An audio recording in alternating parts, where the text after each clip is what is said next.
Hello guys, welcome to my YouTube channel. আজি হঠাৎ এফালে আহি থাকোঁতে আমাৰ গাঁৱৰ ওচৰতে শ্বুটিং হৈ আছে বোলে। হেয়া সব শ্বুটিং হৈ আছে। আৰু শ্বুটিঙত কোন আছে জানেনে? আমাৰ জনপ্ৰিয় অভিনেতা কেকেদা। আৰু কেকেদা থাকোঁতেনো মইনো ভিডিঅ' নকৰাকৈ কেনেকৈ থাকোঁ? চাওকচোন পিছফালে কেনেদৰে অভিনয় কৰিছে আৰু আপোনালোককনো নেদেখুৱাকৈ কেনেকৈ থাকোঁ? অলপ দেখাবলৈ তাকে চেষ্টা কৰিছোঁ। চাওক কেনেদৰে অভিনয় কৰিছে আমাৰ কেকেদা। Action!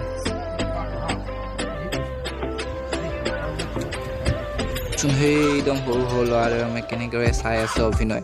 ময়ো আছোঁ আৰু তাৰ ভিতৰত আৰু আপোনালোকেও চাওক। Cut तुरंत नंबर खबरदार पीछे इसी रोल में लेते रहो कंटिन्यू 1 2 3 एक्शन